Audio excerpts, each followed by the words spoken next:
కలువరి మహిమా శుభ సందేశం. కానీ మీలో పాపము చేయని వాడెవడో మొదటి రాయి వేయమని చెప్పి వాళ్ళతో మాట్లాడి తల కిందికి వంచి నేల మీద ఏదో రాస్తూ ఉన్నాడట ఆయన. తల ఎత్తి చూసేసరికి ఏమున్నదంటే ఆ చుట్టూ రాళ్ళే కనబడుతున్నాయి తప్ప ఒక్కడు లేడాడ. హల్లెలూయా. వారంట మనస్సాక్షి ద్వారా నొప్పింపబడి అందరూ వెళ్ళిపోయారు. తీసారు ఎవరైనా లేఖన భాగం? యోహాను సువార్త 8వ అధ్యాయము 7వ వచనం చదవమ్మా. వారాయనను పట్టు వదలక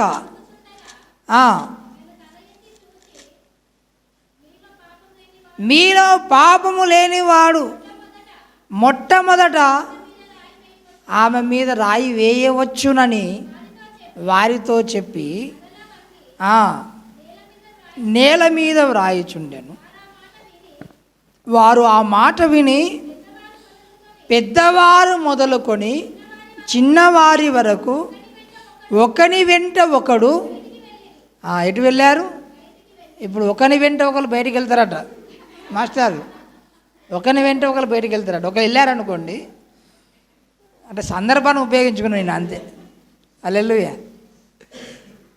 ఒకరు వెళ్ళిళ్ళు ఆ రాయాడ పడేసి, వాళ్ళ వెంట ఇంకొకరు వెళ్ళిళ్ళు, వాళ్ళ వెంట ఇంకొకరు. ఎందుకంటే ఏమన్నా నువ్వన్నా కొట్టి రాదురా అంటే లేదు లేదు నాది కూడా కథ తెలుసులే నాకు అని అర్థమైపోయింది.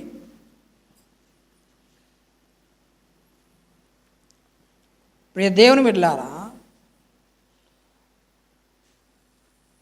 మనుషుల పోలికగా అంటే మనుషులలో ఉన్న మనం అందరిలో ఏమున్నది?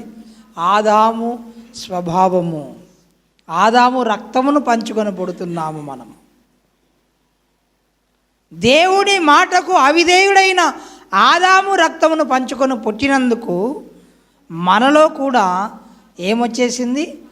పాపము అనేది వచ్చింది. కానీ ఈ పాపము చేత ఉన్న మానవ జాతిని విమోచించడానికి ఒక పరిశుద్ధుడు ఈ లోకములో పుట్టాడు. ఆయనే నజరేయుడైన యేసయ్య. హల్లెలూయా. ఆయన గురించి లేఖనం సెలవిస్తుంది, ఆయన ఏ పాపము చేయలేదు. ఆమెను శిక్షించాలంటే అధికారం కలిగిన వాడు నజరేయుడైన యేసయ్య మాత్రమే. కానీ అవకాశం దొరికితే దేవుడు శిక్షించవచ్చును. కానీ ఏమన్నాడంటే, అమ్మ నేనును నిన్ను శిక్షింపను. ఏమనన్నాడు? తల ఎత్తి చూచి అమ్మ వారు ఎక్కడ ఉన్నారు, ఎవరినో నీకు శిక్ష విధింపలేదా అని అడిగినప్పుడు ఆమె లేదు ప్రభువా నేను. అందుకు యేసు నేను నిన్ను శిక్షింపను, నీవు వెళ్ళి ఇక నువ్వు పాపము చేయకుమని ఆ స్త్రీతో చెప్పాడు. హల్లెలూయా. ఆమె అప్పటికే సచ్చూరుకుంటుంది. అసలు మనసులో హృదయంలో గాయపడి మొత్తము వేదనకు లోనై ఎంత బాధపడి ఉంటుందో. అరే నా బ్రతుకంతా అందరికీ తెలిసిపోయింది, ఈరోజు నాది బదర్లకు అయిపోయింది పరిస్థితి అనేసి బాధన పడింది. కానీ యేసయ్య శిక్షించవచ్చు. కానీ ఆయన ఏం చేశాడు? ఆయన క్షమించేశాడు. ఆయన హల్లెలూయా. ఇకను పాపము చేయకు. తిరిగి శిక్షించాలనుకుంటే యేసే శిక్షించవచ్చు. కానీ దేవుడు మన పాపములను బట్టి మనలను శిక్షించలేదు. కానీ ఆయన ఏం చేస్తున్నాడు? ఆయన తన ఓరిమి వలన మన పాపములను ఆయన ఉపేక్షించి మన కొరకు ఆయన తన శిలువలో తన ప్రాణమును పెట్టిన దేవుడు ఆయన. హల్లెలూయా. ఆయన పాపము చెయ్యలేదు, ఆయన నోటను ఏ కపటమును కనబడలేదు, ఆయన దూషింపబడి బదులు దూషింపలేదు, ఆయన శ్రమ పెట్టబడి బెదిరింపక న్యాయముగా తీర్పు తీర్చు దేవునికి తన్ను తాను అప్పగించుకొనెను.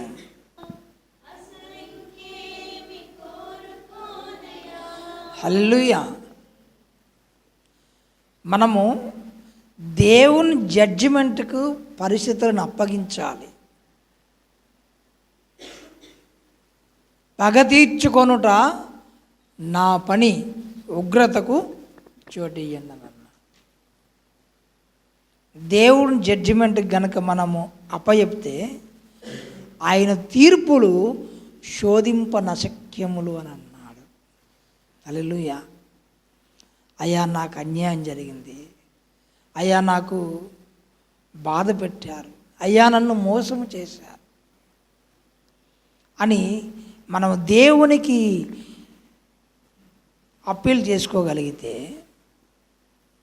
తప్పకుండా ఆయన మన ఎడల న్యాయం చేస్తాడు. ఆయన హల్లెలూయా. యోసేపును అన్యాయం చేసింది ఎవరు? సొంత అన్నలే, తోడబుట్టిన వాళ్ళే, ప్రేమ చూపించవలసిన వాళ్ళే, ఆదరించవలసిన వారు, ధైర్యం చెప్పవలసిన వారు, ఆదుకోవలసిన వారే యోసేపును ఆపదలో నెట్టేశారు. ప్రాణమే తీసేద్దామని అనుకున్నారు. కానీ యోసేపు ఎవరి మీద ఆనుకున్నాడు? దేవుని మీద ఆనుకున్నాడు. హల్లెలూయా. న్యాయముగా తీర్పు తీర్చు దేవునికి యేసయ్య ఏం చేశాడట? తన్ను తాను అప్పగించు. ఎందుకంటే ఈ లోకము అన్యాయముగా తీర్పు తీరుస్తుంది ఎప్పుడైనా. మీరు గమనించండి. న్యాయ వ్యవస్థ మీద నాకు చాలా నమ్మకం ఉంది. కానీ న్యాయస్థానంలో న్యాయ దేవత అని చెప్పుకునే ఆ ప్రతిమకు మాత్రము కళ్ళకు గంతలు కట్టారు. ఎందుకు? మనుషులు తీర్చే తీర్పులలో ఒకవేళ అన్యాయం ఉంటే ఉండొచ్చుగా, కానీ దేవుడు న్యాయమైన తీర్పు తీర్చే దేవుడు ఆయన. హల్లెలూయా. ఆయన నీతి గల న్యాయాధిపతి అట. తిమోతికి రాసిన 2వ పత్రిక 4వ అధ్యాయము 8వ వచనం. ఇక మీదట నా కొరకు నీతి కిరీటం ఉంచబడి ఉన్నది, ఆ దినమందు నీతిగల న్యాయాధిపతి, ఆ నీతిగల న్యాయాధిపతి అయిన ప్రభువు అది నాకు మాత్రమే కాకుండా తన ప్రత్యక్షతను అపేక్షించు వారికందరికీ అనుగ్రహించును. యేసయ్య నీతిగల న్యాయాధిపతి. కొంతమందికి న్యాయాధిపతి అనే పేరు ఉంటుంది, కానీ వాడు న్యాయంగా బ్రతకడు. ఎలా ఉంటాడట? అన్యాయంగా జీవించే న్యాయాధిపతులు ఉన్నారట. పేరు మాత్రము న్యాయాధిపతి, న్యాయమును కాపాడవలసిన వాడు, న్యాయమును చెప్పవలసిన వాడు, కానీ చేస్తున్నది మాత్రము అన్యాయమైన విధానము. దయచేసి లూకా సువార్త 18వ అధ్యాయము, లూకా సువార్త 18వ అధ్యాయము 2వ వచనములో, దేవునికి భయపడకయు మనుషులను లక్ష్యపెట్టుకయు నుండు ఒక న్యాయాధిపతి ఒక పట్టణములో ఉండెను.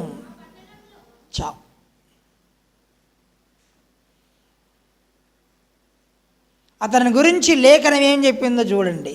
6వ వచనము. అన్యాయస్థుడైన ఆ న్యాయాధిపతి చెప్పిన మాట వినుడి. ఏమంటుంది అతని గురించి? అన్యాయస్థుడైన న్యాయాధిపతి. ప్రియ దేవుని బిడ్డలారా, మనము సేవించుచున్న దేవుడు నీతిగల న్యాయాధిపతి.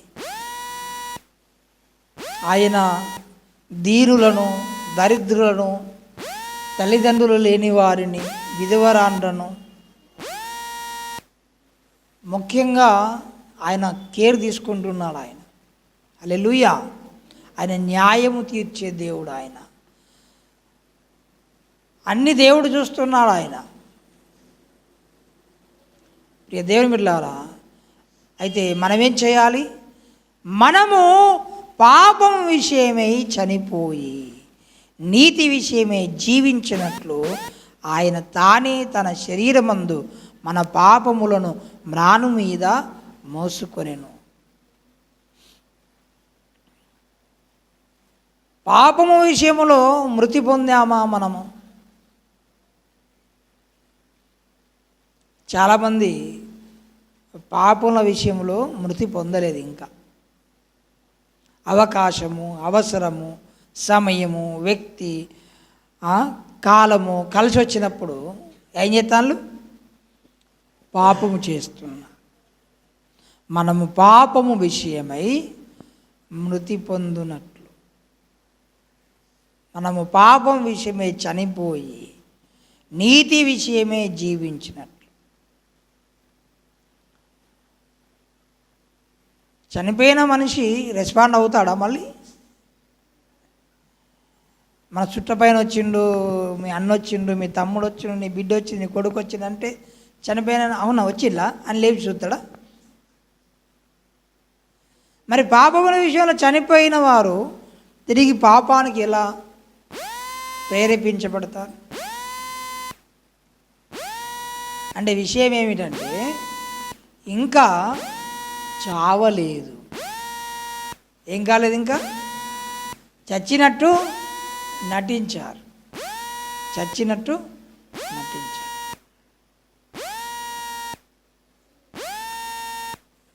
నేను చాలా పాఠాలు నేర్చుకున్నా. ఎవరి వల్ల అంటే నాకు పాఠాలు నేర్పించిన వాళ్ళ వల్ల. హల్లెలూయా. మనకు సమాజం పాఠాలు నేర్పిస్తుంది బాగా. మనం ఎలా ఉండాలో, ఎలా ఉండకూడదు సమాజము పాఠము మనకు నేర్పిస్తాను. ప్రియ దేవుని బిడ్డలారా, మనము పాపము విషయమై చనిపోయి నీతి విషయమై జీవించినట్లు లేఖనం ఏమంటుందంటే, ఏలయనగా మీరు మృతి పొందితిరి, మృతి పొందితిరి. కొలస్సీలకు రాసిన పత్రిక, కొలస్సీలకు రాసిన పత్రిక 3వ అధ్యాయము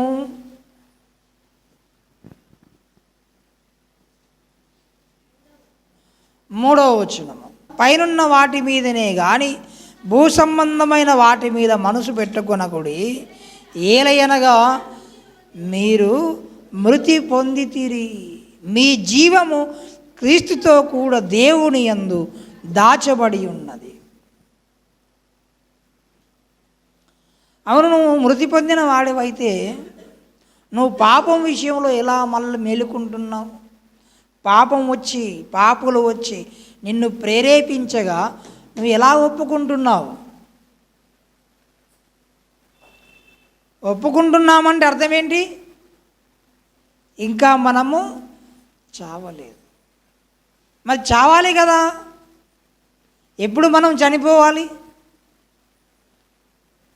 పాపం విషయంలో అంటే బాప్తిస్మం అప్పుడే చనిపోవాలి. హల్లెలూయా. ఎప్పుడు చనిపోవాలి? బాప్తిస్మం అప్పుడే. కొంతమంది బాప్తిస్మం పొందరు.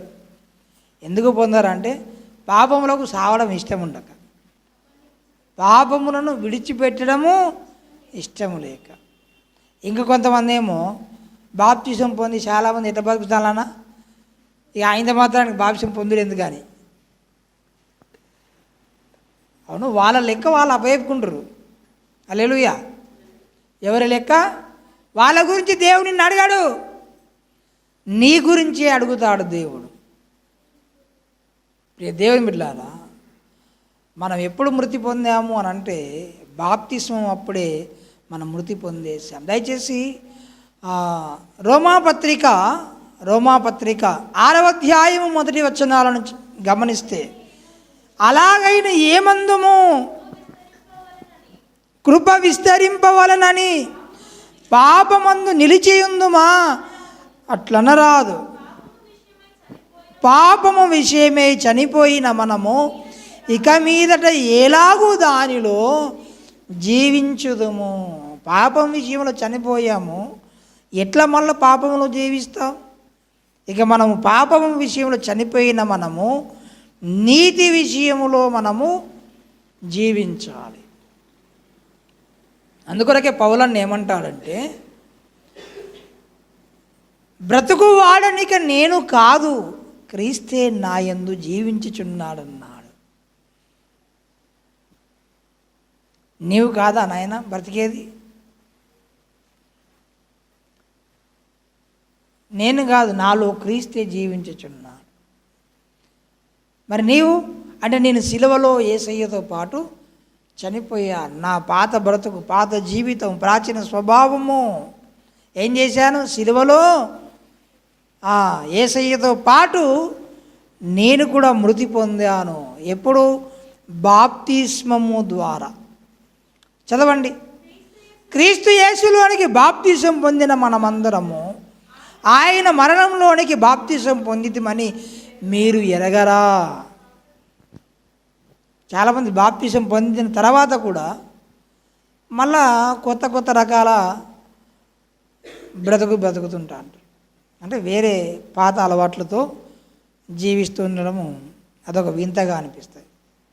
మీరు ఎరగరా అని అన్నాడు. ఏమి ఎరగరా?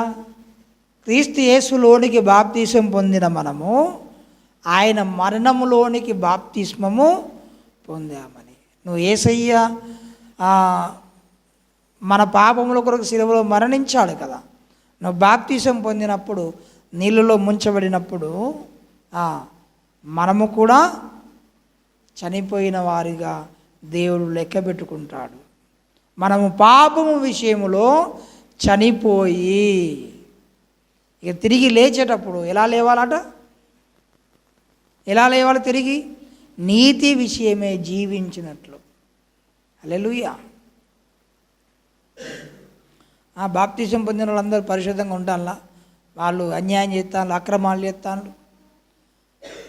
నేను తిరిగి మరి బాప్తిసం పొంది నాకేం లాభం?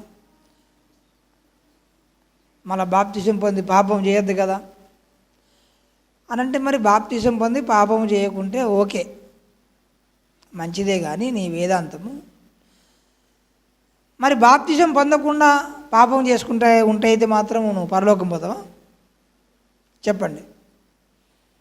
బాప్తిసం పొందకుండా ఉంటే పరలోకం పోతావా? మరి పొందిన వాళ్ళందరూ పాపం చేస్తాను కనుక నేను పొందట్లేదని అంటే, మరి పొందకుండా అట్లనే ఉంటే వాడేమో తడి పాపి,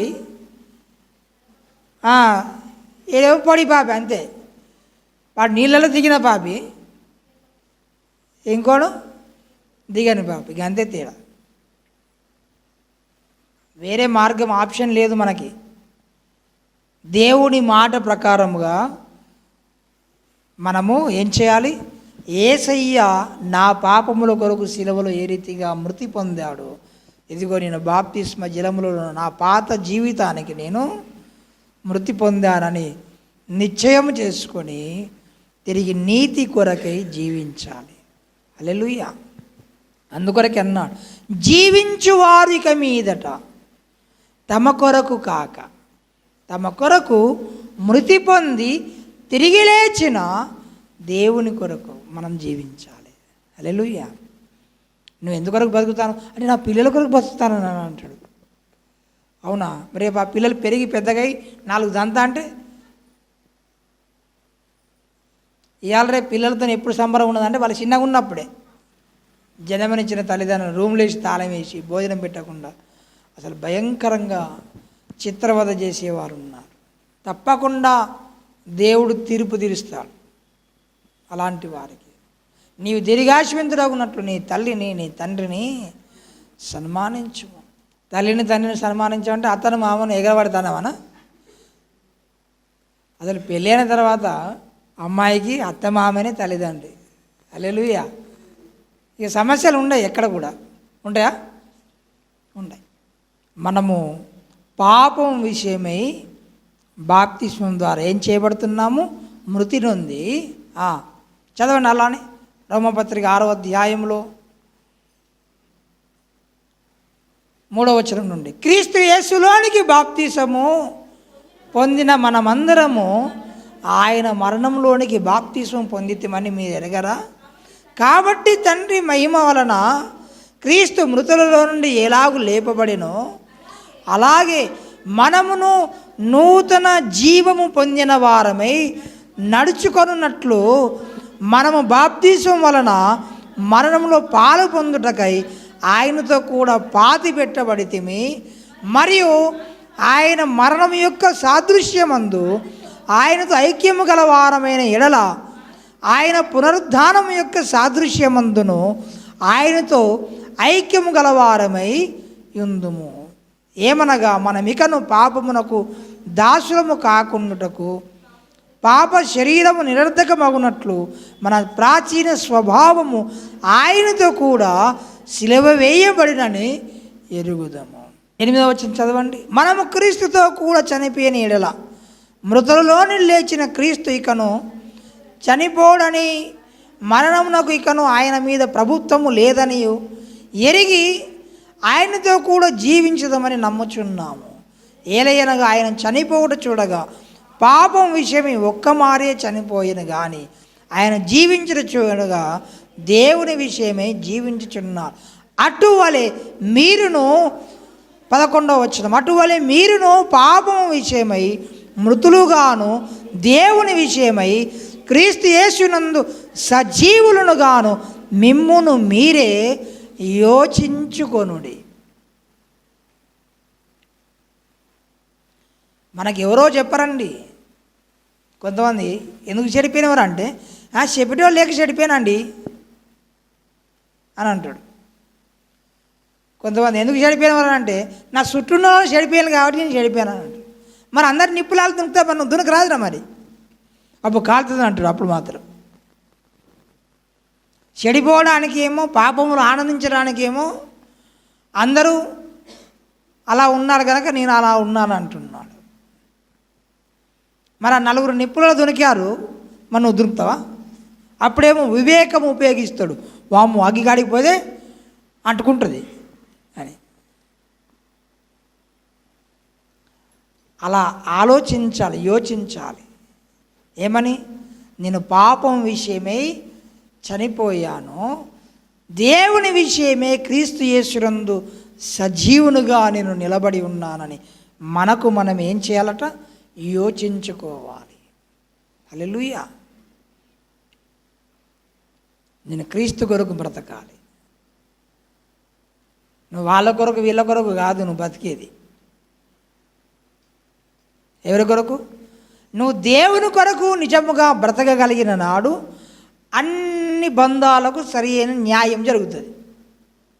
మళ్ళీ చెప్తున్నాను ఈ మాట. దేవుని కొరకు నువ్వు బ్రతకడము నువ్వు తీర్మానం చేసుకుంటే నీ జీవితంలో ఉన్న అన్ని బంధాలకు న్యాయము చేయగలుగుతావు. నువ్వు దేవుని కొరకు బ్రతకడం నేర్చుకోకపోతే ఏ బంధంలో కూడా నీవు న్యాయంగా బ్రతకలేవు. ఎందుకంటే యేసయ్య కంటే నిన్ను ఎక్కువగా ప్రేమించిన వారెవరు లేరు. యేసయ్య వల్ల నీ కొరకు ప్రాణం పెట్టిన వారెవరు లేరు. నువ్వు ఆయననే విస్మరించి ఇష్టానుసారంగా జీవిస్తే ఇంకెవరి కొరకు నువ్వు న్యాయంగా బ్రతుకుతావు?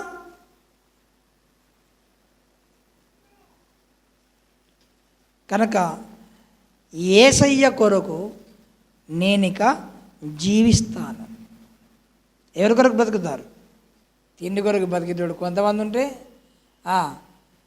తాగుడు కొరకు బతికేటోడు ఇంకోటి ఉంటాడు. ప్రియ దేవుని బిడ్డలారా, మన జీవితము చాలా చాలా చాలా విలువైనది. దేవుడు నీకు ఇచ్చిన ఆయుష్కాలము ఇప్పటికే చాలా సంవత్సరాలు గడిచిపోయింది వృధాగా. నువ్వు దేని కొరకు పరిగెడుతున్నావు? దేని కొరకు జీవిస్తున్నావు? దేని కొరకు బ్రతుకుతున్నావు? యేసయ్య కొరకు బ్రతకడానికి తీర్మానం చేసుకుందాం. ఆయన మన కొరకు ఎన్ని కష్టాలు అనుభవించాడు. ఆయన నన్ను ప్రేమింప నీకున్న కష్టములన్నీ ముందే ఎరిగి ఉన్నాను. యేసు నన్ను ప్రేమించినావు, పాపినైనా నన్ను ప్రేమించిన. ఒక ఆవిడ అంటుంది, నువ్వు ఇట్లాంటి అని చెప్తే నేను ప్రేమించకపోదురా అని. ఏంటిదాడు? నువ్వు ఇట్లాంటి అని తెలితే నువ్వు ఇట్లాంటి దాని అని తెలితే అసలు నేను ప్రేమించకనే పోదు. ఇట్లాంటి అని తెలితే నేను ప్రేమించకనే పోదు. నీ గురించి అమ్మను, నాన్నను, అన్నలు, దమ్ములు, నా ఆస్తులను అన్నిటిని వదిలేసి, ఉద్యోగాన్ని వదిలేసి, ఊరును వదిలేసి వచ్చేసా. కానీ తీర చూస్తా నువ్వు ఇట్లాంటివి, తీర చూస్తా నువ్వు ఇట్లాంటి దానివి. అంటే ముందే వీళ్ళ రూపము బయటపడితే వాళ్ళు ప్రేమించేవాళ్ళ మరి? అంటే మనుషుల ప్రేమలో ఏముంటుంది? స్వార్థం అనేది మామూలుగా ఉండదు. మామూలుగా ఉండదు, తారాస్థాయిలో ఉంటుంది. కానీ యేసయ్య నిన్ను ఎంత ప్రేమించాడో తెలుసా? నిన్ను ప్రేమిస్తే నీ కొరకు ప్రాణం పెట్టవలసి వస్తుందని తెలిసి కూడా ఆయన నిన్ను ప్రేమించాడు. హల్లెలూయా. నన్ను ప్రేమింప నీకున్న కష్టములన్నీ మున్నే తెలిసి ఉంటివి. ఆశ్చర్యమట. నన్ను ఎట్లా ప్రేమించావు? నన్ను ప్రేమిస్తే నువ్వు ఇన్ని కష్టాలు ఉంటాయని తెలియదా? అయినా నన్ను ప్రేమించావు నువ్వు. మనమేమో తెలియక ప్రేమిస్తున్నాం. నువ్వు ఇట్లాంటి తెలియక, నువ్వు ఇట్లాంటి దాని తెలియక, మనం తెలియక ప్రేమించి తర్వాత బొర్ల బక్కలు పడతాం. కానీ యేసయ్యకు ముందే తెలుసు, మానవులమైన మన కొరకు ఆయన తన ప్రాణమును పెట్టి అంత తెలిసే ఆయన ప్రేమించాడు. ఆయన వర్తమాన భూత భవిష్యత్ కాలం ఎరిగినవాడు ఆయన. అరే నువ్వు ఇట్లాంటి అని ఇప్పుడు అనుకున్నాడు కాదు. నువ్వు తల్లి గర్భములో పిండంగా రూపింపబడక మునిపే నీ గురించి మొత్తం దేవునికి తెలుసు. హల్లెలూయా. అందుకొరకే ఆయన ఏ పాపము లేనివాడుగా ఈ లోకములో పుట్టి, ఏ పాపము లేనివాడికి ఈ లోకములో జీవించి, మన అందరి పాపముల కొరకు తన్ను తాను రిక్తునిగా అప్పగించేసుకున్నాడు. ఆయన ప్రేమకు కులమానం ఏమని చెప్తాం మనం? ఇక ఇంత ప్రేమించామని చెప్పగలుగుతామా? దేవుని ప్రేమకు కొలతలు లేవు.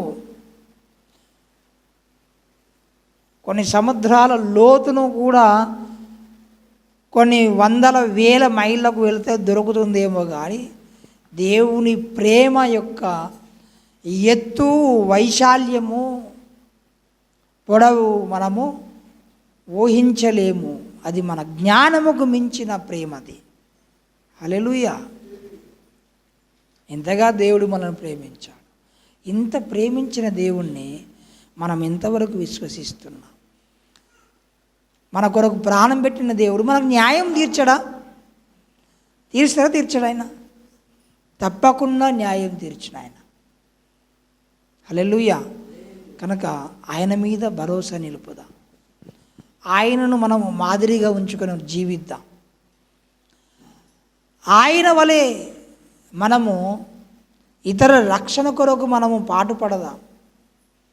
మీరు గొర్రెల వలె దారి తప్పిపోతురి కానీ ఇప్పుడు మీ ఆత్మల కాపరియు అధ్యక్షుడునైన ఆయన వైపుకు మళ్ళీ ఉన్నా. 176వ చరణము 119వ కీర్తనలో ఆఖరి చరణంలో దావీదు ఏమంటాడు? తప్పిపోయిన గొర్రె వలె నేను త్రోవ విడిచి తిరిగి తిని. చదవండి అన్నమాట. తప్పిపోయిన గొర్రె వలె నేను త్రోవ విడిచి తిరిగి తిని, నీ సేవకుని వెదికి పట్టుకొనము. ఎందుకనగా నేను నీ ఆజ్ఞలను మరచువాడను కాను. అది దేవుని గొర్రెపిల్లే. అయితే దేవుడు ప్రేమ కలిగిన వాడు. నువ్వు నడవలేని స్థితిలో ఉన్నావా? అయితే నేను ఎత్తుకొని మరీ నడిపిస్తాడు ఆయన. హల్లెలూయా. ఆయన ప్రేమ చాలా గొప్ప. అసలు ఆయన దేవుని ప్రేమను గురించి నేను వర్ణించడం నా వల్ల కాదు. వర్ణించాల్సి వస్తే నేను ఎక్కువసేపు మాట్లాడలేను.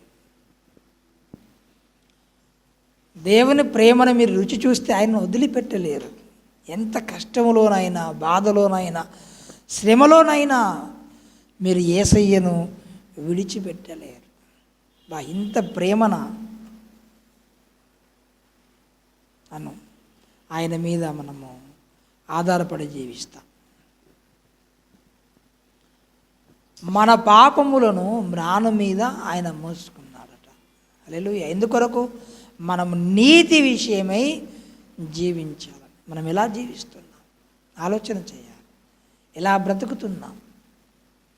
మన కుటుంబ జీవితము, కుటుంబ నేపథ్యము, సామాజిక జీవితము, సంఘ జీవితము ఏ రీతిగా ఉన్నదో మనం ఆలోచన చేస్తే మనకు అర్థమవుతుంది. దేవుని వాక్యము అనే అర్థములో మన జీవితాన్ని పరీక్షించుకోవాలి. ఎప్పటికప్పుడు వాక్య ప్రకారం సరిచూసుకోవాలి. యేసయ్యను మర్చిపోవద్దు. యేసయ్య చేసిన త్యాగమును మనం విడిచిపోవద్దు. చాలా విషయాలు చెప్పాలి, కానీ సమయం లేదు. అందరము కూడా నా కొరకు యేసయ్య శిలువలో చనిపోయాడు. ఆయన ఏ పాపము చెయ్యలేదు. ఆయన దూషించబడ్డాడు, ద్వేషించబడ్డాడు, తిరిగి దూషింపలేదు. ఆయన మనకు ఒక మాదిరి నుంచి పోయాడు. ఎందుకంటే దేవునికి తెలుసు, నీతిగల న్యాయాధిపతి అయిన దేవుడు నాకు తగిన సమయమందు న్యాయము చేస్తాడని ఆయనకు తెలుసు కనుక ఆయన దేవునికి తన్ను తాను అప్పగించేసుకున్నాడు. మనకేమో తొందర రిజల్ట్ రావాలి. ఇప్పుడు విషయం జరిగిందా, ఎంబడి రిజల్ట్ రావాలి. ప్రార్థన చేసిన ఎంబడి రిజల్ట్ రావాలి. ఒక విషయం దేవుని అడిగాం, ఎంబడి రిజల్ట్ రావాలి. మనలాగా దేవుడు తొందరపాటు స్వభావం కలిగిన వాడు. ఆయన అందరికీ అవకాశం ఇస్తున్నాడు. అందరము మారు మనసు పొందడానికి ఆయన అవకాశం ఇస్తున్నాడు. నీతి విషయమే జీవించేలాగా ఆయన అవకాశం ఇస్తున్నాడు. ఇకనైనా పాపం విషయంలో మృతులుగా ఎంచుకొని దేవుని విషయమే సజీవులుగా యోచిస్తారనేమని ఆయన ఇంకా అవకాశం ఇస్తున్నాడు. రండి ప్రార్థన చేసుకుందాం. తల్ల వంచి కళ్ళు మూసుకొని దేవుని పాదముల చెంత మనల్ని మనం పరీక్షించుకునే సమయం ఇది. ప్రియ దేవుని బిడ్డ, మనతో దేవుడు మాట్లాడిన ప్రతి మాటను మనం ఒక్కసారి జ్ఞాపకం చేసుకొని మనం ఏ రీతిగా జీవిస్తున్నామో, ఏ రీతిగా జీవించాలని దేవుడు కోరుకున్నాడు.